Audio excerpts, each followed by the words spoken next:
Welcome to the Realty Trader Talk podcast. I'm Jordan Kane, sponsored by Chaser Water, sponsored by RealtyTrader.com. I have the most amazing guest today. She has an amazing book, does title, is starting a devotional. I'm so excited to hear everything that she has to talk about today. Lori Pfeifer Murphy, how are you? I'm doing great, thanks. I'm honored to be here. Thanks for having me. Thank you. I'm so honored that you are here. Yes. Okay, starting out. Yes. What is one thing that people think they know about Lori Pfeifer Murphy that they actually don't, or they don't have a misconception of it? What would you say? I would say people probably think I have it all together. Mhm. And I don't. I think today with social media, a lot of people put all that together and try. But why would you say that? I think it goes back to pretty much my whole life, I guess. I mean, we're an adult life. I was a single mom. And so on the outside, you're strong, you got it together, you're doing this, you're taking the kids where they have to go, you're going to work, everything's great. And then there's those moments when you go home and you just cry and let it all out. I think of like a duck who's like floating on water. They look so peaceful and beautiful, and underneath their legs are just going like this, and they're trying to get through.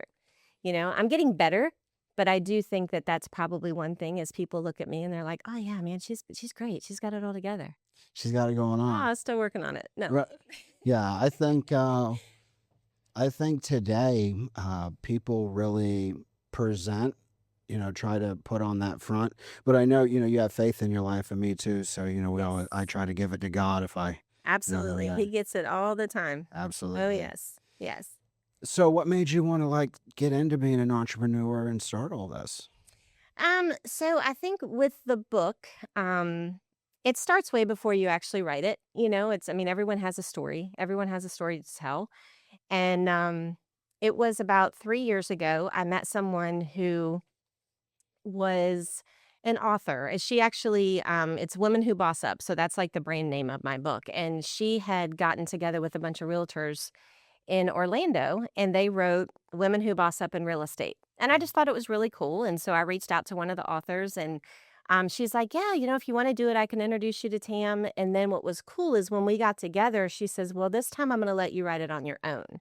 So instead of being in a book with 15 other women, which I thought it was going to be, I actually got to write my own book. So it was incredible. And they always say that, you can't spell authority without author. So as I wanted to kind of branch out and just do different things in my life for long term, leaving a legacy, not only for income, but just, life and freedom, I thought, I need a book. I need something that is tangible that I can come on a podcast or, talk in a presentation about that describes me, but also helps others. And that's what the book is all about, is how I can give back and help other people. That's very cool. Kind of like, being a leader. So, with this book, when did you, start seeing yourself as a leader, or what made you think, So I started my career in the beauty industry. Okay. So I was with Aveda for pretty much most of my career. That's actually what brought me to Florida.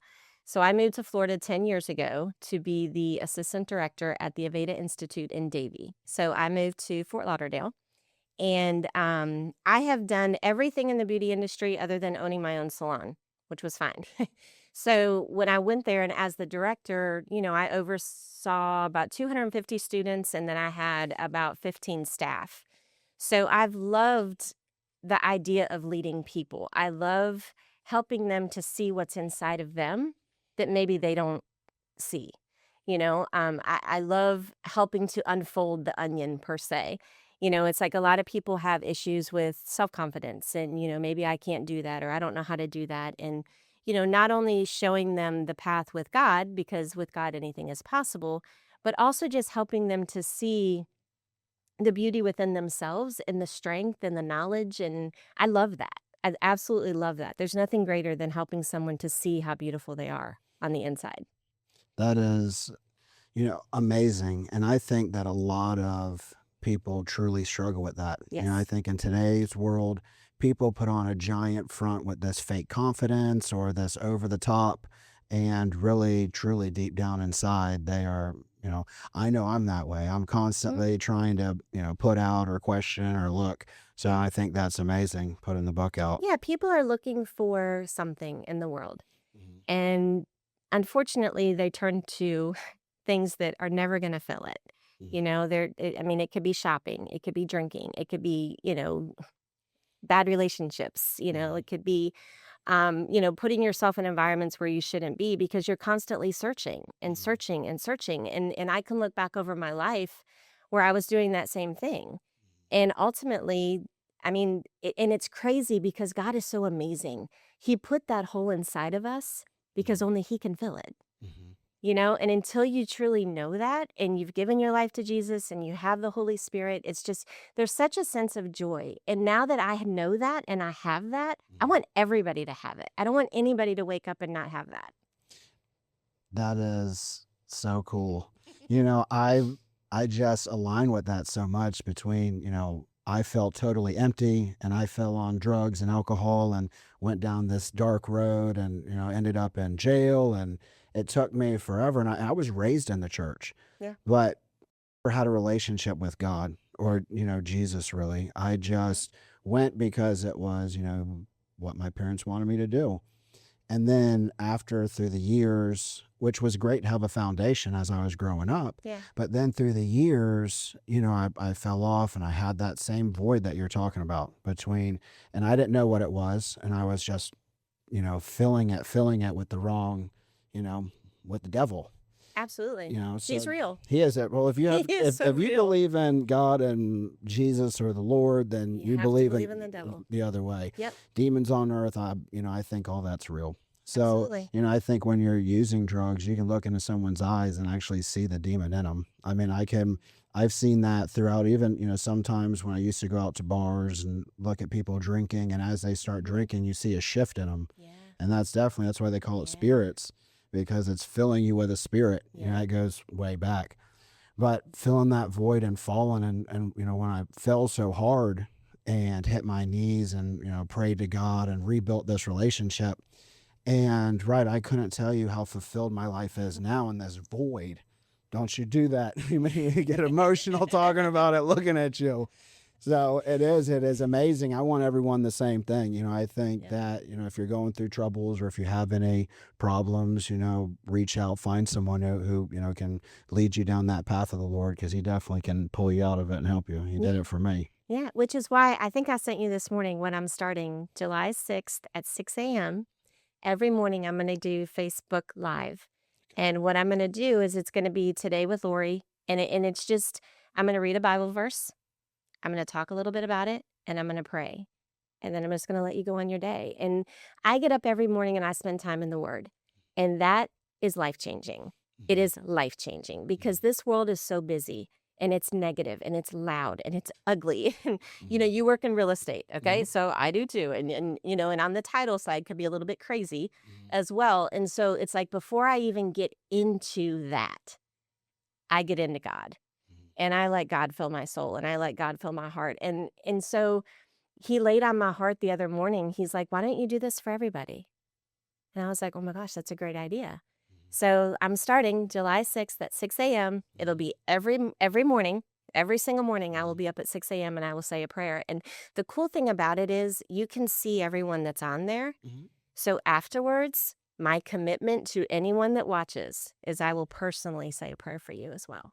Oh, that's amazing. That is so cool. Yes. I have calling Jesus as my daily devotion. Oh, it's wonderful. And I think when you mentioned real estate and, title, but that same industry, there's so, between, because there's a lot of money that changes hands, big egos get involved, it's very easy. And I personally had this problem, the last time I ran my real estate business, where your ego gets inflated. You start doing it for you start doing it for the money, you start doing it for every wrong reason. Yep. And if you don't have a daily devotional or something to ground you, a support system, good group of friends, or group, a network, another great thing. I look forward to joining and seeing it, and then possibly, building a network or a group full of it. If everyone Absolutely. grows, that's super cool. Yep. Excited for that. Yep. So your book, Yes. the title, one more time for Today is everyone. the first day of the rest of your life. Oh, how amazing! That is awesome. And then, so you mentioned Bossed Up. Yeah, so Women Who Boss Up. Okay. She's my editor. So basically, she's the editor. So that's where the name is on that. She has a women's group that's actually worldwide. Okay. And she just, helps and works with women. She started with real estate just because that was her background. And so she just felt drawn to that. But what she does is she really helps women and men, to just, if you get into a season of life where you just kind of are, okay, this is great, but yet I'm working way too many hours. I don't know how I'm going to survive. And one of the questions I always like to ask people, if you were to leave your business today, would it still run? I mean, mine wanted, I run my business. Exactly. Right. Right. So that's where Women Who Boss Up. So I partner with Tam a lot. And what we do is we help the process, so you have additional streams of income, you have additional help, so maybe a transaction coordinator, when as it pertains to real estate, but it's just looking at it from more of a bird's eye view of how do I need to set up my day to make sure that if I do step away, God forbid, if my own doing or, maybe not, is it still going to run? Am I still going to be able to leave that legacy that I want to leave? And so that's where I partner with her. She has a lot of the tools. She has the website. She has, one thing with my book that I hope to do is to build it into a networking program, build it into something that I can help people. I can have classes, I can have courses. I don't like the word coach. It's just, I think it's overused. But I've done a lot of Darren Hardy, Tony Robbins, Simon Sinek. So like I've paid for those classes. So it's like I would love to be able to help others in that same realm. And there's a lot of it that's in the book, that I kind of give the knowledge that I learned from them. But that's kind of what it is. It's just taking what you have today and how do you go into that next season? It's great. You're making money. You're doing great. But you know what? You're also working 12, 14 hours a day. You don't see your kids. You don't eat. And that's not going to survive. No, right. So Absolutely. what are the steps for that next season? That's what we work on. So that is amazing. And so I think you use the word coach as being overused, and today I think is so true. I think there's so many people who come in and say they're coaches and they've never done anything. They've never been in, I like to say, the trenches. They've never gone through it. And having someone accountable or going is super important. A good friend of mine, Johnny Parsons, started Iron Collective, and he's does the same thing, and accountability, and what do people, and it's a good network, and it's all about iron sharpens iron, or and women, they're getting bossed up, and you guys get together and sharpen each other and get each other, and it's important to have your support system or the people who you surround yourself with. So that's cool. So is that something that ladies, men, or reach out to you, and you Yeah, so what I'm doing right now is I'm actually reaching out to the top 1% of realtors in different areas throughout Florida and having a little round table. So it's very important who you share your time with. It's very important who you sit at the table with. So that's kind of what I'm putting together, and then asking them questions back, one of them being, if you were to leave your business today, would it still run? And then just having that group of 10 to 12 people to kind of go back and forth. And then at the end of it, of course, I'll give tools and tricks, of ways that you can have an additional income. There are ways in our industry to have additional streams of income. So going into, to that. But yeah, I'm actually in the process now of starting, little roundtables of that. And then there's a few other things that I'm working on. So the whole entrepreneur never stops. You're always thinking of something. you're always thinking of something. Absolutely. Yeah, because I need those additional streams of income too, because I don't want to do this forever. 100%. Right. I completely understand. Yeah. And in today's world, I think with technology and there's a lot of other opportunity with helping people that you can reach the masses or a higher group of people and really be able to reach out. So I'm excited that you're doing that. Yeah. With this group, so this is faith-based or That you is bring faith not. into I it? bring faith into it. Okay. Yeah, anything I do is faith. I mean, God is there, so he's always going to be there. I actually have a shirt that I wear, and it says on the back, it says, "Tap my shoulder if you need a prayer." And it's amazing how many people will just tap my shoulder. I mean, I could be at Home Depot, and they just tap, and I just turn and I pray, and it just makes a huge difference. So anywhere I am, yes, I'm bringing in God. Mhm. Is Woman Who Boss Up faith-based? Not necessarily is Mhm. it talked about, but, yes, we believe, and, Mhm. even actually before I came in here, there's something that I always say, and it's, "Dear Lord, fill me with your Holy Spirit and let others see you through me." And Mhm. anywhere I go and everything I do, that's what I start with. So Mhm. hopefully Right. people Please, feel him. please let me be the vessel to give your message. Yeah. Absolutely. Yeah, and the book is faith-based. Mhm. There are scriptures, that are talked about in there. There's a chapter that's on forgiveness, Mhm. which is pretty deep. Um, I've had to go through that in my own life, and forgiveness is not easy, and forgiveness is something that people don't want to talk about, but it's something that you have to talk about. It's so important to remove the hurt from your own heart. Forgiveness doesn't mean it's okay. Forgiveness doesn't mean that, what they did to you or, goes away. It's still there. But what forgiveness does is it allows your heart to be forgiven. In the Bible, God says, forgive as he forgave us. And the one thing that just startled my heart because I'm like, I don't want him to not forgive me. Mhm. So I really, really started to work and pray on forgiving others. And so I put it in the book and I put the process of what I did and, the situations that I went through that needed forgiveness. Maybe some people have the same, some may have worse, some may Mhm. not have as bad, Mhm. but it's all the same process. Mhm. So that was something that's in the book that it's very dear to me. I hope that it helps somebody. Oh, absolutely. I'm sure it will. Forgiveness for myself. I had to forgiveness for me started after my this current journey I'm on is Mhm. trying to forgive myself, and I Yes. had to start with going Yes. through an inventory and making amends to all the people that I hurt, Yep. because it you start with well, I won't say you start with, but some of the most important people in your life are some of the ones you've hurt the worst. Yes. So, going through that process and then at some point realizing that you have to find forgiveness for yourself and make an amends to yourself by doing the right thing moving forward Yep. between, your kids, your life, your business, your family. Mhm. And, it takes time, but if you start and go through it. And it's so important because if you don't, it trickles into everything that you do.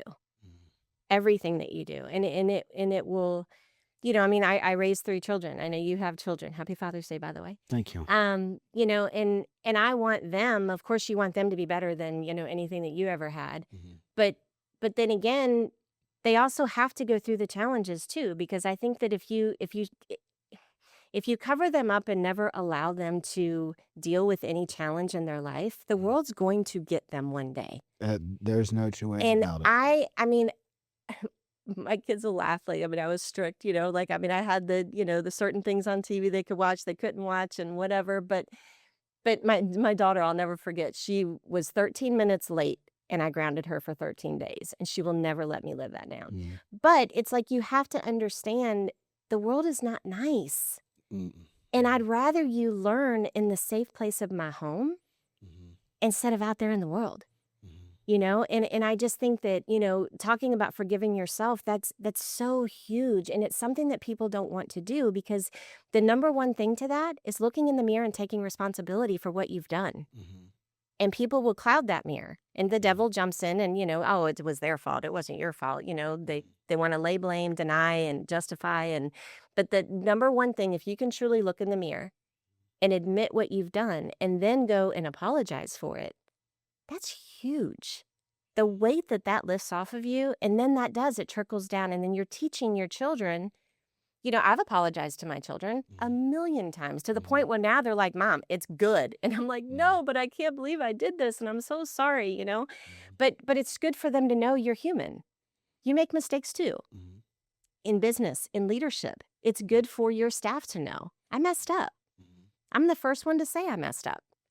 But then we're going to go back and we're going to try to find a way and a solution, to build it back. But I think that opens the door too for my employees to want to come to me. They're Mhm. safe. It's a safe place. She's not high and mighty that she never does anything wrong. I can go to her and she'll help me through it. Mhm. And then you're taking that leadership role and Mhm. being able to, but being accountable for it. I just over the weekend went to Universal, Epic, and Islands of Adventure. We surprised our boys. We had another friend whose daughter was playing volleyball at this big convention, and so we went and surprised them. But there was a time during that vacation where I yelled at one of my boys, and at the time I did an inventory, and I realized later, and it's tough to be a grown man who works and is a leader of the family, but have to pull him to the side and say, I really apologize for that. I shouldn't have raised my voice at you, and I'm sorry. And a lot of parents won't do that, and I've seen that.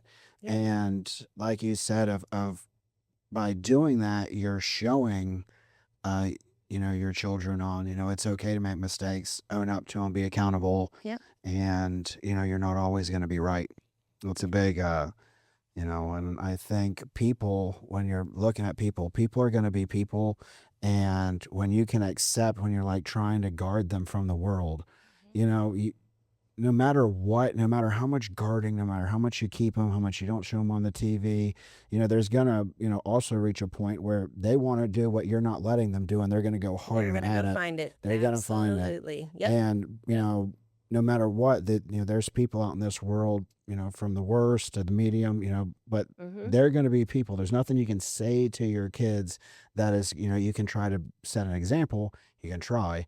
But anything you say, they're going to go and do what they're going to do. And it's, your job in a safe space, like you said, to be there to support them and get them through it. Right. Be that leader of the family and help them Yep. to the next side. Well, you said something earlier about being raised in church, and that is one thing I did with my children. They were in church from day one. In fact, they would say, if we go Sunday morning, Sunday night, Wednesday night, it's like, We're at all of them. at all of the Right. churches. Right. They played volleyball at the church. They did football at the church. And but it was so important to me because I didn't have that. We were Catholic, but we were the Christmas and Easter Catholic. I didn't know the relationship. And once I learned it, I wanted my kids to know that. And I think that them having that foundation, of course, they're adults now. They do their own thing, but all three of them have given their heart to the Lord. They do love Jesus. They know how to pray. They, two of my boys are in the Navy, and then my daughter, she just had my first granddaughter, so she's amazing. She's 18 months old. But I think that that's so important, is having that foundation of church. Very important. Sure, absolutely. Start there. Mm-hmm. Mm-hmm. So, with just speaking about the world, Yes. and moving into business, what is your biggest concern about where the world's going in business locally, most real estate related or title related? We have I think that with the whole AI industry, I use it. My ChatGPT, his name is Harper. He knows me left and right, and I use him, but it's using him in the right way. There are a lot of things that he can help me with to take time off my plate, to give me time back in my plate. We have 1,440 minutes a day, never changes.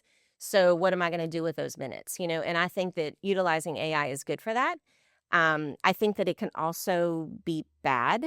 And that's kind of where I guess I do have a little fear, from a real estate standpoint, because I know that there's a lot of, like Google getting involved, ChatGPT getting involved, in all of this. But being raised in the beauty industry, or having most of my career in the beauty industry and then switching to real estate, the one commonality in both of them is human. And human touch and human talk and human interaction, like what we're doing right now. And I think that as long as people still keep that, the generation that had to go through COVID, like school-wise, that generation worries me, because they do everything by text or email, or they don't want to talk. They don't want to be face-to-face.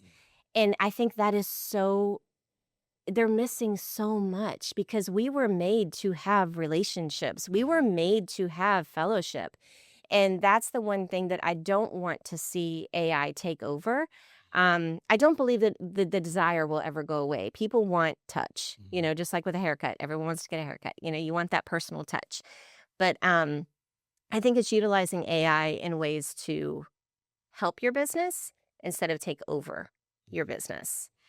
I think that being in the real estate industry is one of the industries, and I always ask whenever I have a guest on about AI to their industry, because it definitely is it has an impact on real estate and where it's going and title and the different, because ultimately a lot of times between even contract writing or any of that, it could do that faster than a human. Yes. I think the emotion isn't there.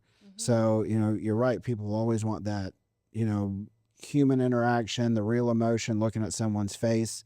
And if we ever get to a point where, an AI robot has all the emotion, has everything, then it's gonna be a Hopefully scary that's the day place. Jesus comes back and we're It done. just and ends it, and that's dumb. I don't know if it's I'm more fearful for my kids. I don't think it's going to be in my time, or I'll be Right. so old at the time I won't need a robot or want a robot. I don't know, but I just think that robots right now can't open doors. Robots right now, they can't go out and show a property and open a lockbox, and but they definitely can do some marketing and help you with your MLS public remarks and those things. Yeah, it's pretty good too. Yes, absolutely. It's Right. pretty good. The one thing though, it's funny. I told one of our agents, because they were doing the AI, and I could tell, and I went, and it's because ChatGPT especially, he will put a slash. Always. And I told her, I'm like, go back, or said either tell ChatGPT to take out because I told mine to take it out. So now he never does it. But I said, you can tell him to take it out, or you have to take that out, because otherwise the people who know AI know you didn't write that. Right. She was like, oh my gosh, I didn't know that. I'm like, well, now you do. Take out the slash. Well, and it comes, with saying that, as you put that slash in, there's going to be a point where people do get wise. And, I have a situation going on with an attorney, and, I wanted to between a price that I'm being charged, and want to say, listen, pull up Claude, write the document in 2 seconds, and I just saved, $1,500. Yep. And, same with real estate. It's like, if you start using it, it's like, well, if you're going to write this contract with AI in 1 minute, and you're going to, write public remarks, where's that might, change things at some point.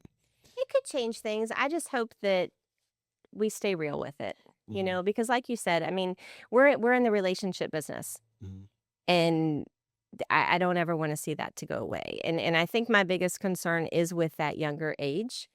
My children, I mean, they're 35, 32, 28, so technically millennial, but they were very good about picking up the phone. I don't get texts. Now we FaceTime, so it's good. But I think that younger than them generation, it's just so easy just to not have that face to face, and that's sad to me. Well, I have to get on my kids. They'll sit there and play a video game, and they're talking with the other people, and one will be on the phone with their friends playing, and it's like they don't, they're not going outside and doing hide and seek, because they're socializing on this video game. So I'm on them all the time. They all play sports and they're out, and I live in a private area with woods, so they're running around and shooting lizards and doing that, which is super important.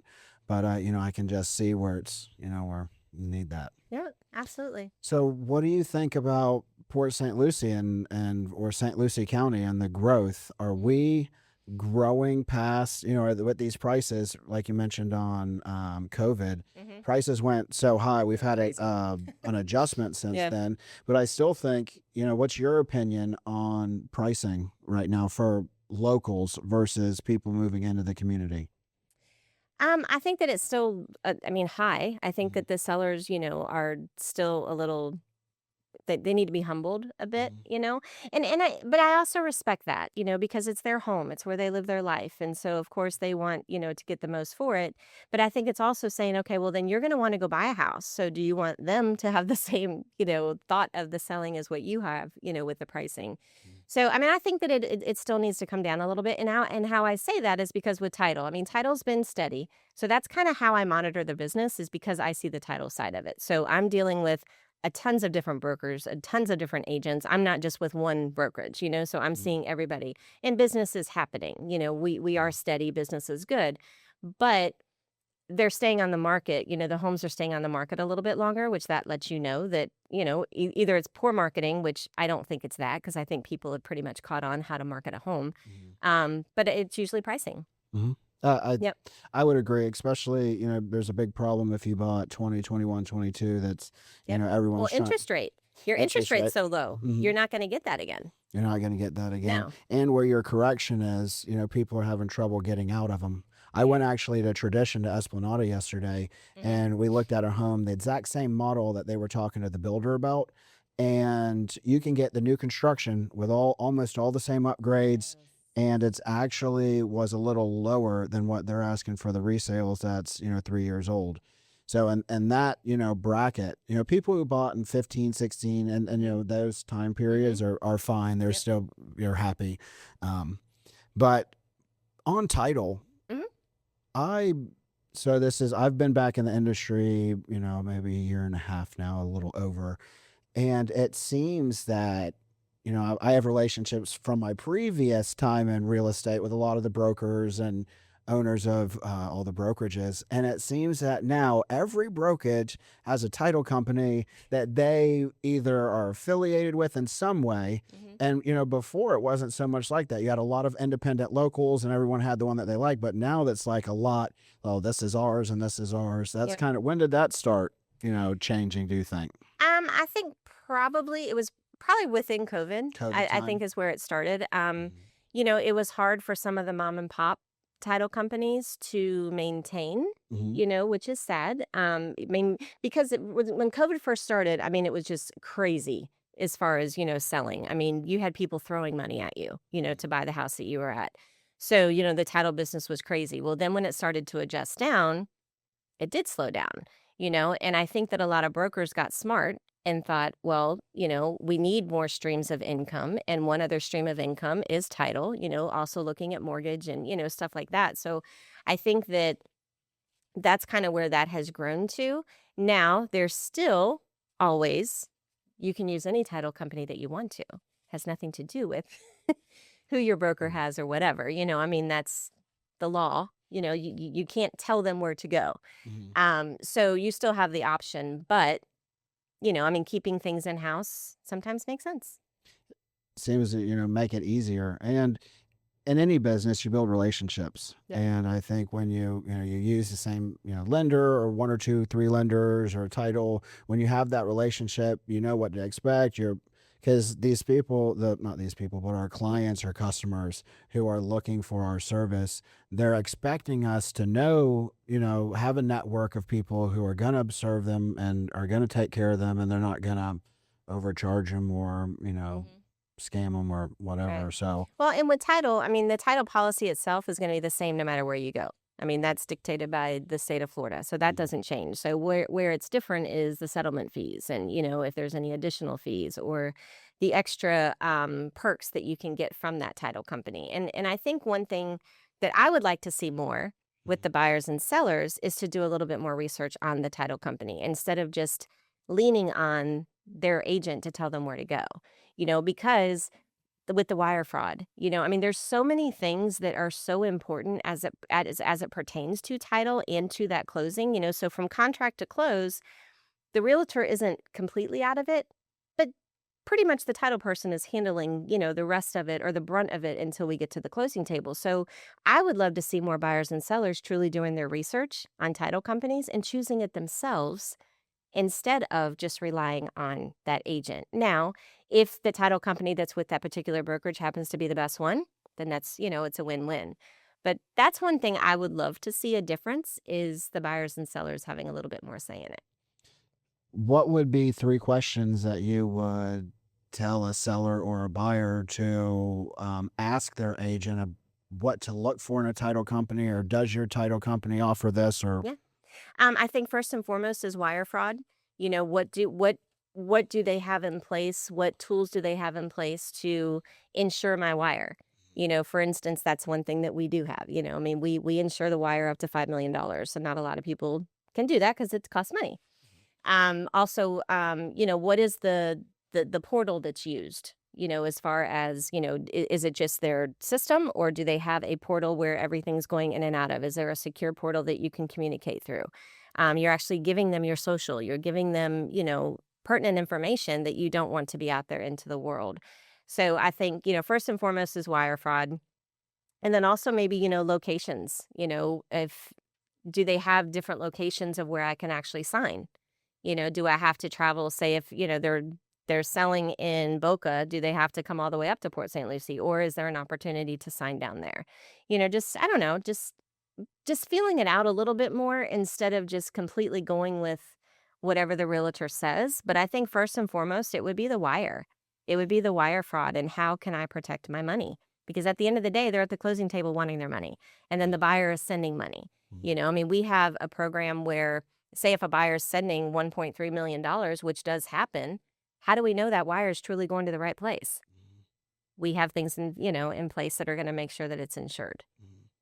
So I think that's that important. fraud is just so, again, with technology, it is so advanced. Yes. I just had to go and renew my license, and I've had the same, license number since I was 15 or 16 when I got my license, and I renewed it and they gave me a whole new license number.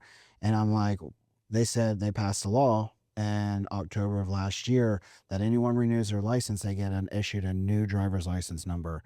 And I'm like, wow. So, and I came home and I didn't understand why. And then, I was talking about it. I'm like, it has to be fraud. So many people, or there was a breach in that database, or because I just took a client out, or actually I had a client out, and it was at the listing. I was with the listing agent at their property, and he's telling me a story about how it just came back on the market. And then he starts going into the story, and they had like $200,000 in escrow. The property was, I think, 900,000 or in that. They were going to closing, and somebody mirrored the email address, and they wired $750,000 to the wrong person, and they thought they were talking to title, and couldn't do anything about it. So, it was off the market for, X amount of days. And, because I asked, why is it back on the market?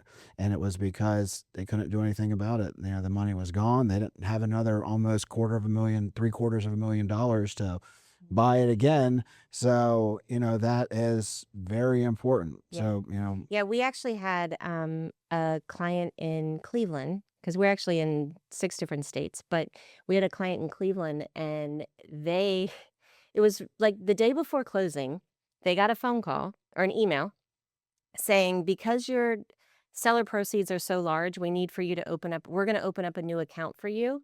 And then we're going to, send your money to this account.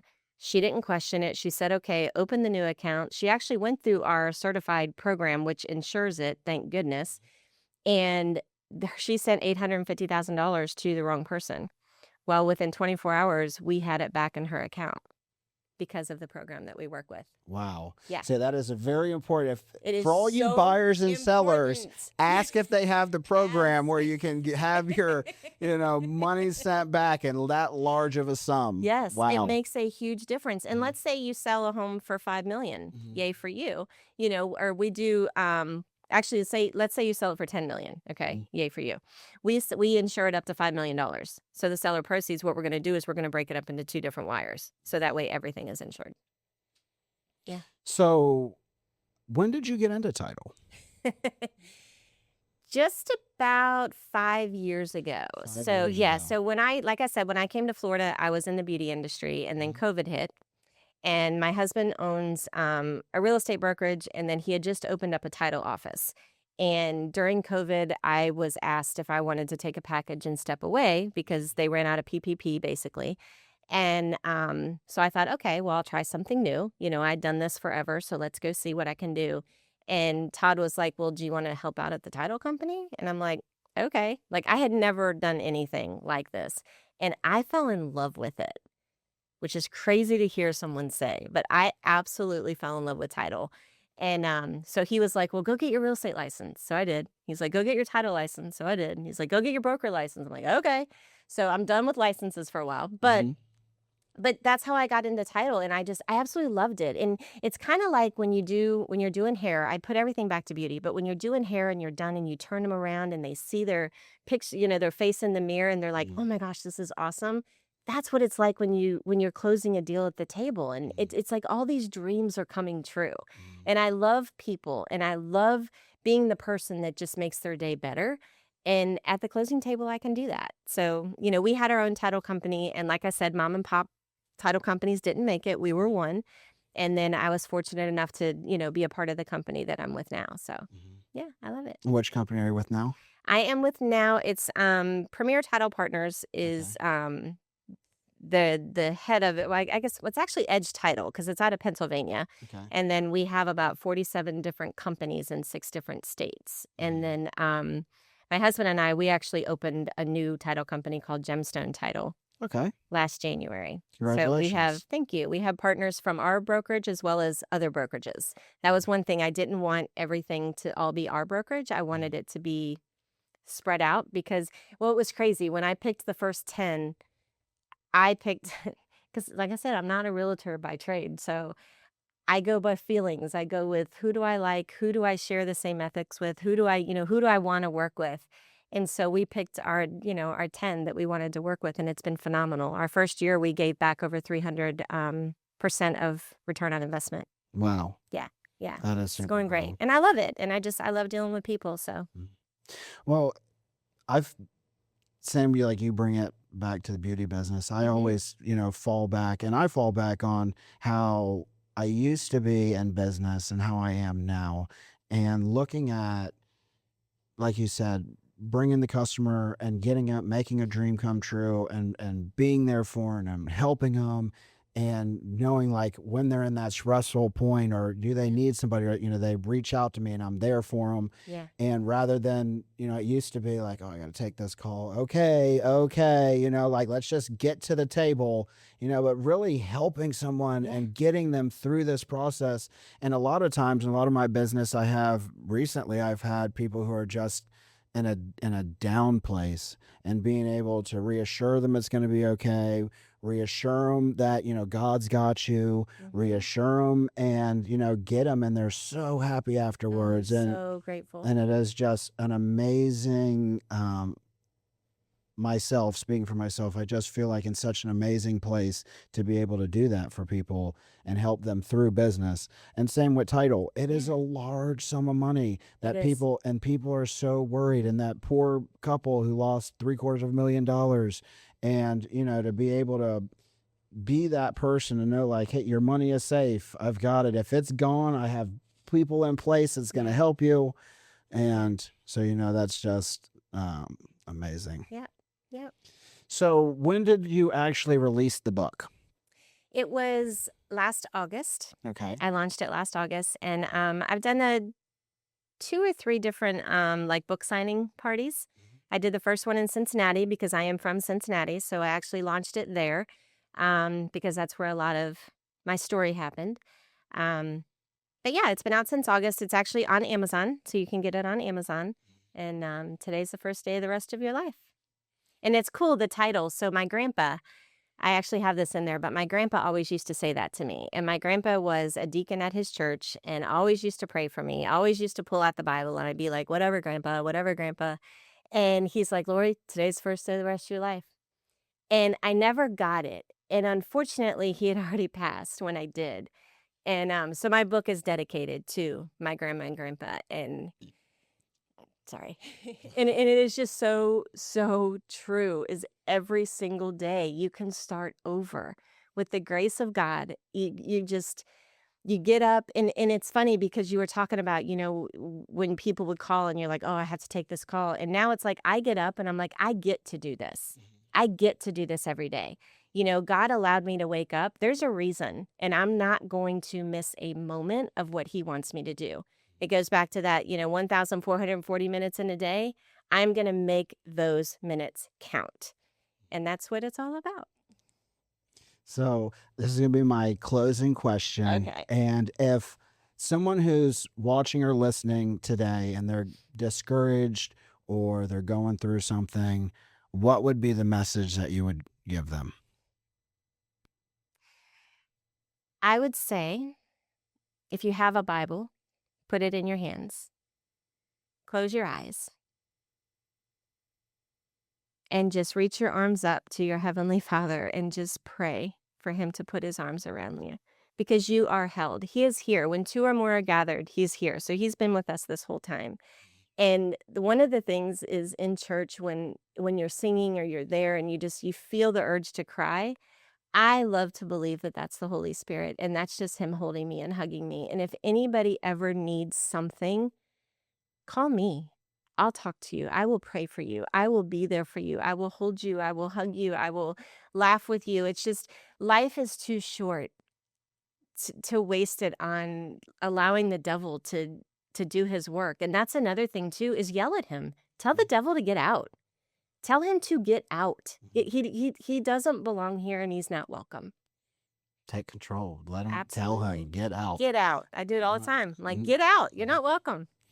If someone wants to, get your devotional in the mornings on live or your book, or how do they reach you? So on social media, I am Lori Pfeifer Murphy on Facebook, and then Instagram is L Pfeifer 1971. Just gave away my age. And then the book is on Amazon, which is Today's the First Day of the Rest of Your Life. Awesome. Yeah. Thank you so much for being here. Thank you for having me. This was awesome. Thank you. Okay, Realty Trader Talk podcast. I'm Jordan Kane, the host, sponsored by Chaser Water, sponsored by RealtyTrader.com. Like and subscribe. I appreciate you guys. I'll see you on the next one.